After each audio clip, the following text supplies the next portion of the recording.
Hi, I'm Mitsueki and I blog at mitsueki.wordpress.com. Basically, this is kind of like my first voice only video blog of some kind. For this post, it's called Looking Beyond the Surface, and why don't we do that? So, to start off, have you heard the two sayings? Don't judge a book by its cover, don't take things or a person at face value. I mean, haven't we all learned that from school, parents, friends, and life in general? But why then do we keep doing the opposite? If I posed this question, I would say that it's partly attributed to our human nature. We are all naturally judgmental, unless we do something about it. Oh, and if you have been following my blog for quite a while, okay, maybe a month or so, you must be wondering why I suddenly brought up this topic again. So, yes, if you do a search on my blog, I did write a rant about judgmental crap before. The link is somewhere below, I guess. Anyway, the reason for writing this again or saying this is because of a recent WhatsApp conversation with a couple of my friends this morning about guys and someone. So first of all, it's a matter of fact that most guys, and I'm not saying all guys, tend to go for girls who are, pretty or average at the most, or at the least, I mean. Oh my gosh. And honestly, you rarely find guys who actually go for, fat, plump, overly tall, ugly, gangly girls, and etc., and vice versa, of course. Even if you see such a couple together, out on the street or something, I mean, really deep down, you'd be thinking, ew, like, why did he or she choose such a person to date? I mean, yes, I do admit I do that sometimes, and I know that it's so wrong of me to think that way.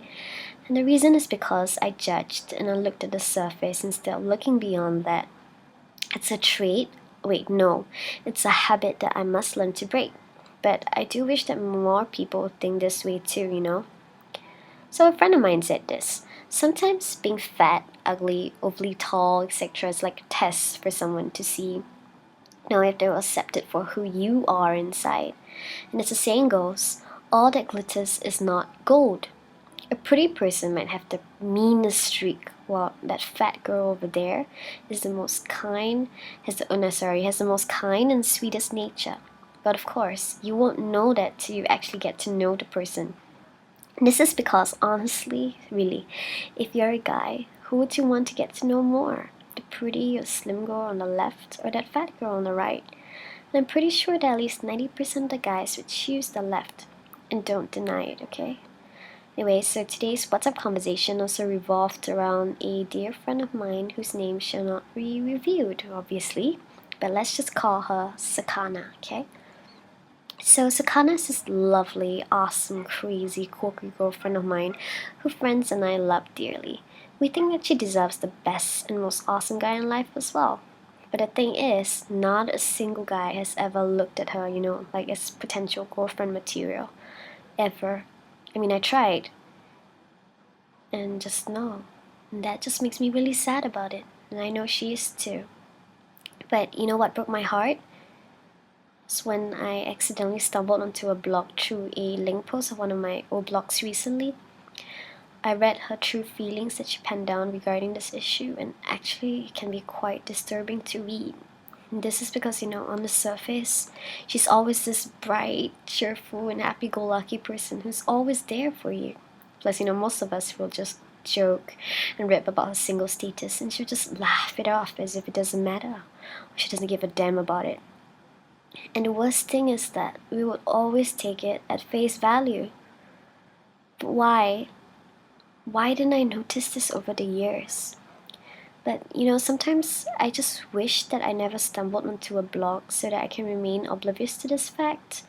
But really, I'm really thankful that I did, because I finally know her true thoughts and feelings, which she generally doesn't reveal too often. I mean, who does, right? But deep down inside, everyone wants to be loved, but not everyone has the opportunity unless we give it to them. And how? By looking beyond the surface and not judge a book by its cover. And it's just really that simple after all. And just basically to Sakana, you know who you are. And if you do listen or read this blog post, I just want to tell you this. You are a gorgeous and lovely person, both on the outside and inside as well. Your dimple is cute. You have a nice smile. You can dance well. You have nice, long, gorgeous legs, like a model. Oh, and you're the sweetest and nicest person I know who's always there for me.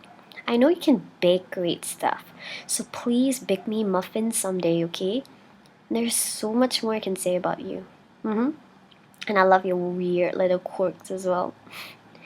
But most importantly, don't ever give up on love, because someday that person is gonna see and fall in love with who you are, and you're gonna fall back happily in love, have babies, and be a happily married auntie. And of course, I'll be there along the way. Lastly, I love you. As a friend, okay, of course, And I'm never giving up on you. And basically, that's it. And just to the rest, thank you so much for hearing me out. And I hope it did make some sense. Thank you. Till later. Love, Mitsueki.